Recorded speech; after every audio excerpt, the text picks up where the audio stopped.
on the guy, with me on his phone, and it was like the hardest thing. I think they were checking my blood sugar and everything, and I was flying through the roof, but it wasn't because of anything. It was just me stressed watching the game.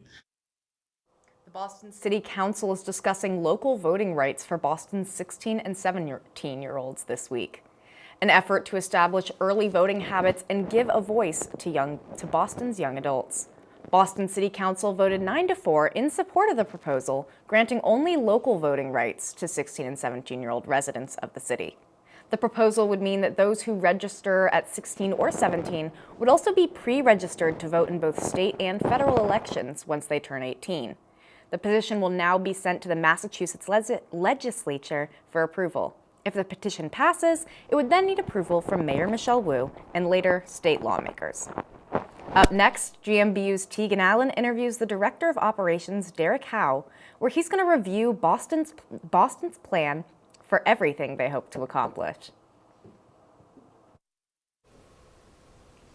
Off all those student loans. Finally, right? How'd you manage that anyway? I started tracking my spending, changed a couple of habits. Wow, I'm kind of living paycheck to paycheck right now. I don't even know how I'm doing it. Well, have you tried saving a little?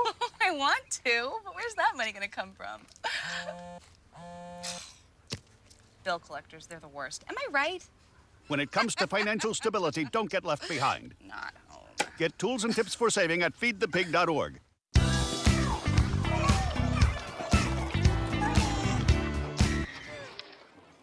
Looks like it's done.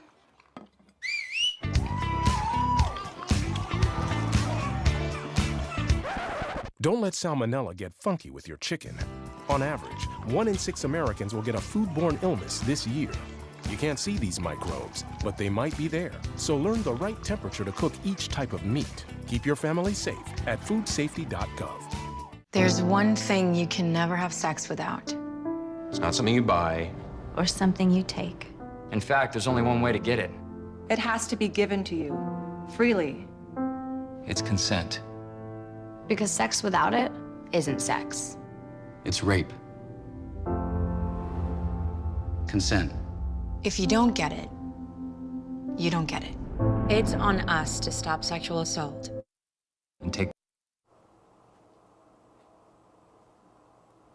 Welcome back. Boston University is in the process of finalizing its institutional master plan, which it must submit every 10 years to Boston City Council. The plan outlines 7 key projects the university plans to develop, and its projected costs total above $1 billion. Tegan Allen sat down with BU Vice President of Operations, Derek Howe, to discuss the impact that this plan might have on our student population. Your Vice President of Operations, Derek Howe, who headed up this massive project. Hi, Derek. Thank you so much for being here. Thanks for having me. So let's start off broadly. What is an institutional master plan? It's a review. It's required by hospitals, colleges, and universities with more than 150,000 square feet of property. I think, as you know, we were the first institution in the city to file the IMP. And our current IMP runs through February 2023. What project or projects do you think will make the most impact on the student body? Well, definitely the first one is Warren Towers.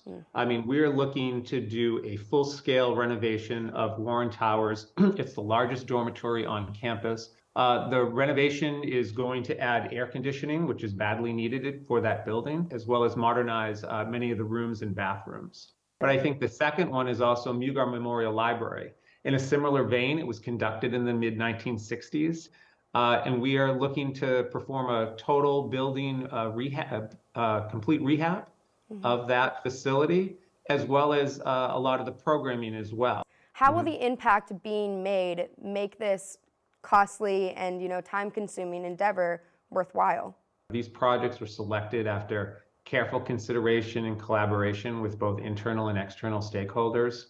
I think they really represent investments in in academics, research, housing, overall student spaces, all the while, improving our sustainability, in green space on campus, trying to make things or increase inclusivity, as well as overall connectivity on campus. And you know, those are all very good investments for the university to have. Thanks so much for talking with us today, Derek. Great, no problem, Tegan. It was really my pleasure.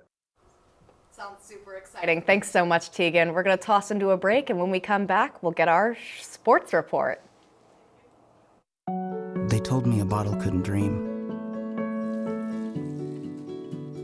That I would never become a superhero.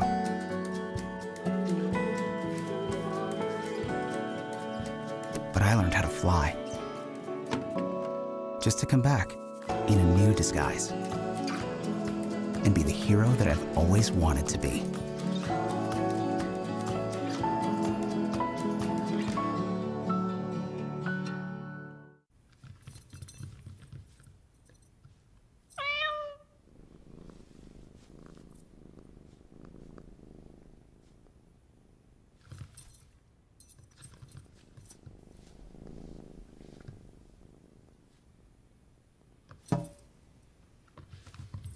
There's a shelter pet who wants to meet you.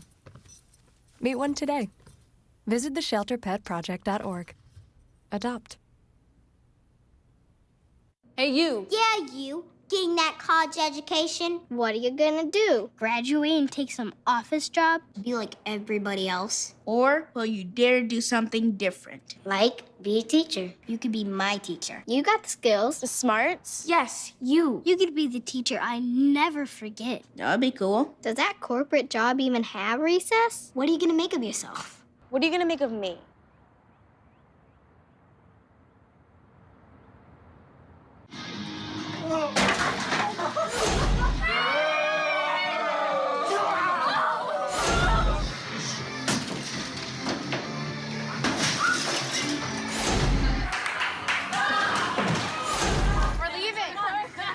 Most party fouls are pretty dumb. But if you decide to drink and drive underage, you could lose your license and your freedom. Underage drinking and driving. The ultimate party foul.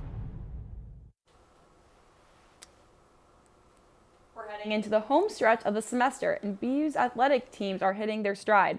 From hockey to basketball, who better to break it all down for us than Bobby Serafin? Take it away, Bobby.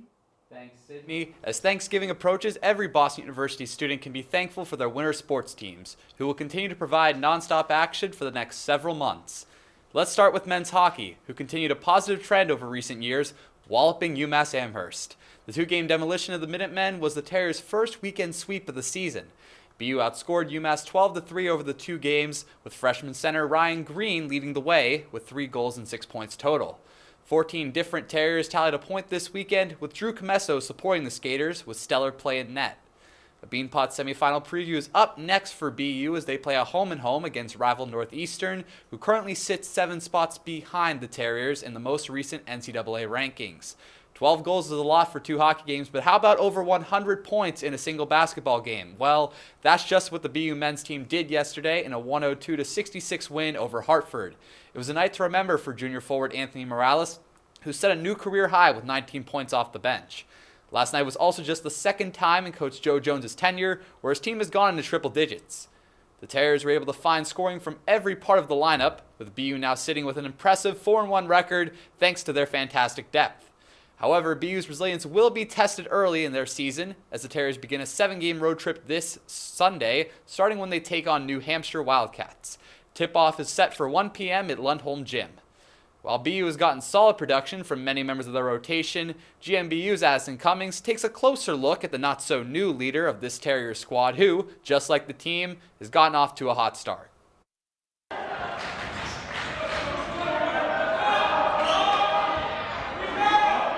Monday night was business as usual for Walter White. He led the BU men's basketball team to a win over JWU Providence with 12 points. It's the kind of performance that the players have come to expect after White's 6 years on the team. The forward is currently in his 6th and final year as a Boston University basketball player. The locker room environment played a big role in White's decision to stay. Family atmosphere was definitely my number one.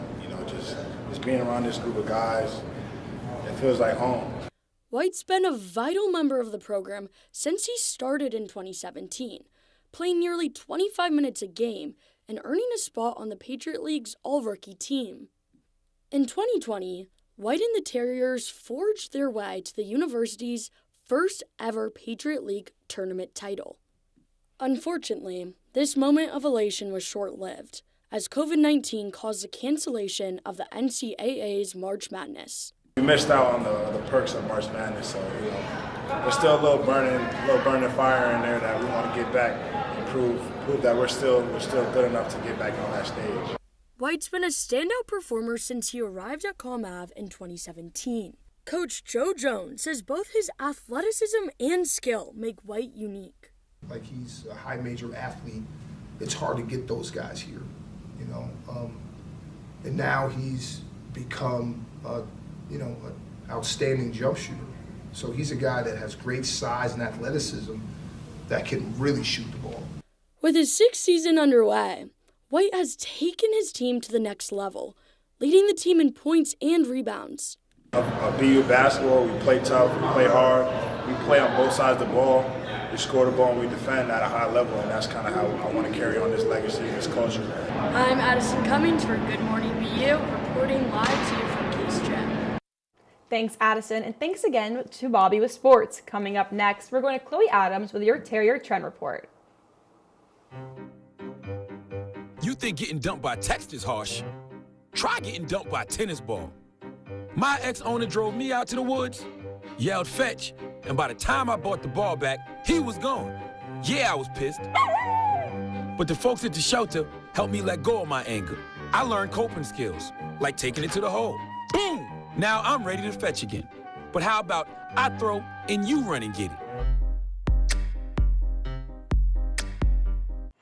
Did you know kids who play outdoors have healthier lungs? Totally. Did you know that boys that play with dolls make better husbands? My son has lots of dolls. But did you know terry cloth diapers breathe better? I did. It's totally true. Oh, yeah. Did you guys know statistically friendly kids have more friends? Yeah. That's obvious. Did you know most people think they're using the right car seat for their kid, but they're not? Parents who really know it all know for sure that their child is in the right seat. Visit safercar.gov/the right seat to make sure your child is protected.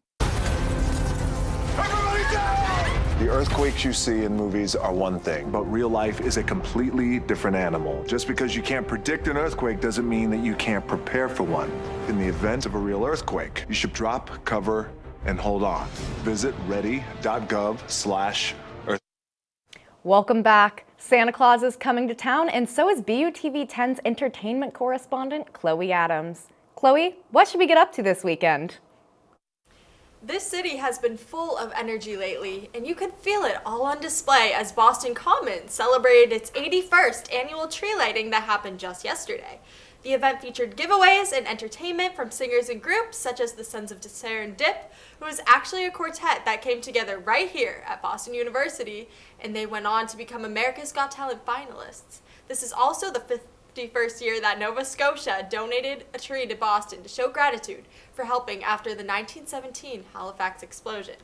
The event lasted from 6 to 8 p.m. and finally slowed down once the Commonwealth Avenue Mall also lit up in the spirit of the holidays. Speaking of the holidays, can you believe it's already December 2nd?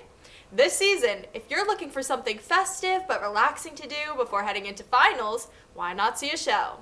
The Boston Ballet is holding a performance of The Nutcracker at the Citizens Bank Opera House, with the tickets starting at around $50. Their next performance is tonight at 7:30 p.m., but don't worry if you can't make it, because more performances will be going on all throughout the month, with the last one being on December 31st. If there was ever a time to watch this timeless ballet, this would be the season to do it.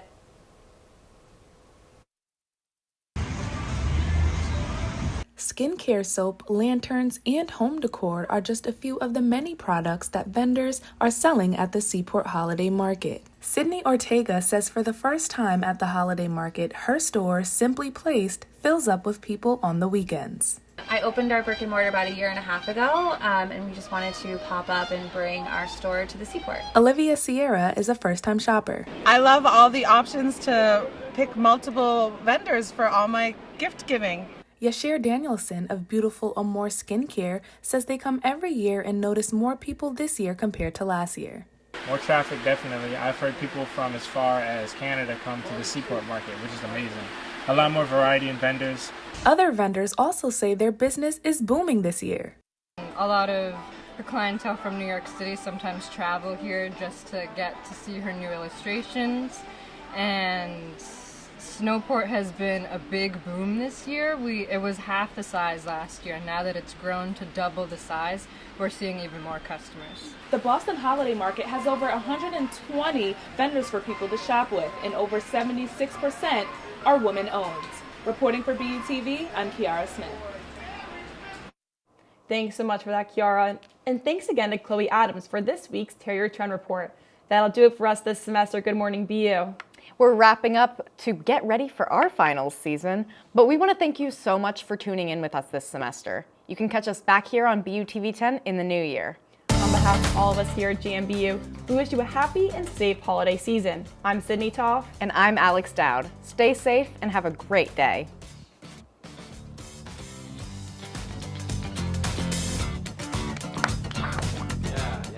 Yeah.